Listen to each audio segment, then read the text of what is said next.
Okay, thanks, Elena. Well, we definitely got to check that out. Yeah, that looks really cool. Well, now it's time to check out sports, though, right, Nick? Yeah. And it was a busy one for our high school athletes today. Yes, Sarah. Not only where we had a Division I track and field meet that you have to see to believe, a Holt Runners heartbreaking day. We have the updates for that. Plus, we also have some amazing games. District Championship Saturday. We're going to check in on baseball and softball games when we come back, so don't miss it.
This is the 6 Sports Desk.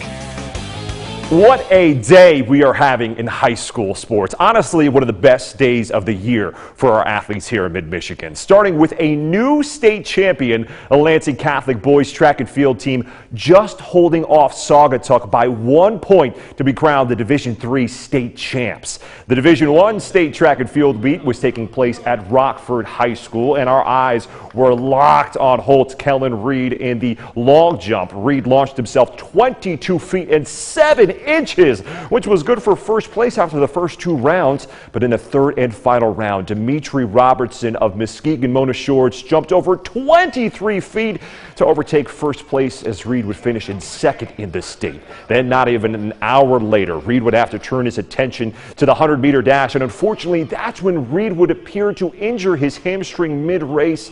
It's a tough way for the Grand Valley football commit to end his high school career, but it's a lot easier when he has his family by his side.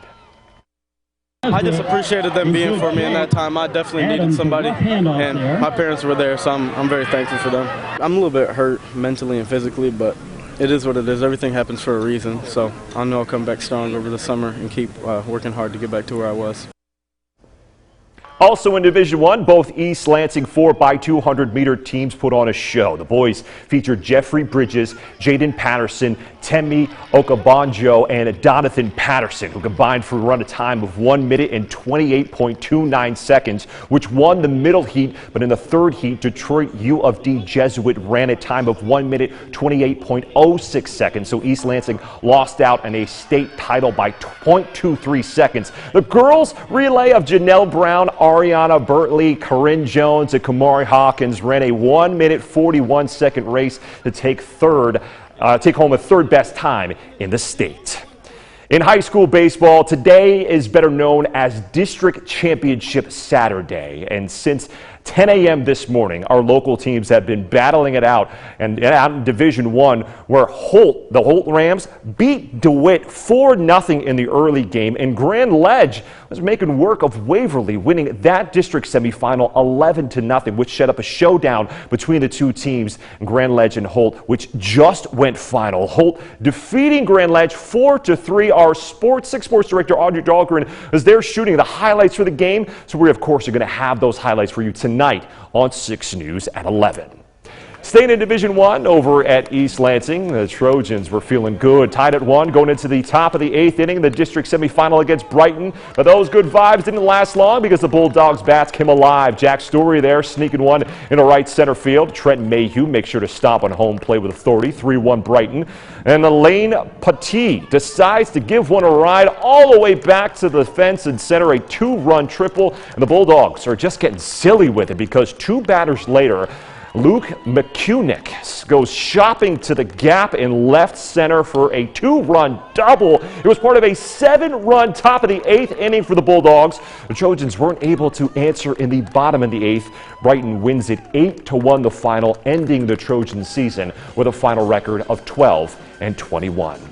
In Division III, the Potterville Vikings looking to show out in the home of the Lansing Cougars, who were fired up from the start of this one. How about just 3 batters in with the runners in scoring position? Daniel Shipman smacks one through the left side of the infield. That'll bring Austin Gates and Jake Sudal home safely, and Shipman ends up at second with an RBI double. The Cougars wanted even more in the first inning. Andrew Phelps chops one underneath the glove of the Potterville shortstop, bringing Ty Trahey home from third. The Cougars were up 10-0 after just 3 innings and went on to win it 13-0 in just 5 innings. Then in the championship game, the Cougars beat Springport 14-2 to win the district crown.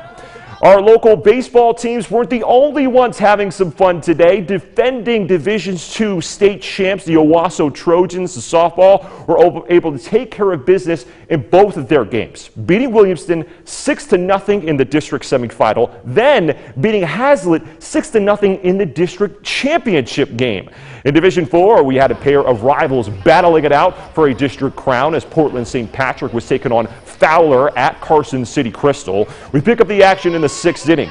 Riley Shihir found herself in a zone in the circle. She picks up a big strikeout for part of her complete game effort for St. Pat's, and she would have plenty of run support in the 7th inning. Lydia Meredith reaches first on an error and is fired up while looking back and seeing Carly Shihir crossing home plate.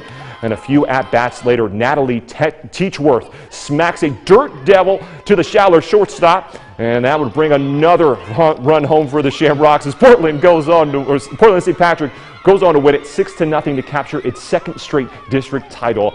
And this one feels a little extra special for a group that saw Fowler take a district crown from them in the basketball court. Coming from a school with 87 kids, we have dual, triple sport athletes, and when they come from basketball and they have that animosity built up or like that rivalry built up, we knew that that would play a factor in today. It just gives us more energy and another reason why we want to win, and then we work together and we go out and we do it.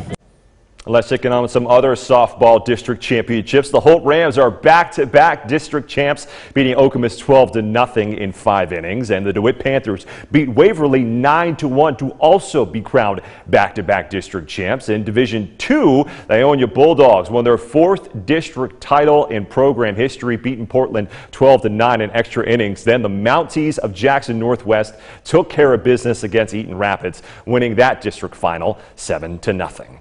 We'll have even more updates for you on our district championship games tonight on 6 News at 11. But for now, we'll be right back with a final look at your forecast. So stay with us.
We'll be sitting under some fairly dense cloud cover for the next couple of hours before scattered rain showers move into the area, specifically early morning on Sunday. Overnight lows nonetheless down to 56 degrees. Scattered rain showers in the forecast for tomorrow, so any plans that you have, you don't need to completely cancel them. We'll still have some periods of dry weather in place. The next chance of rain really going to be as we move throughout the day on Wednesday.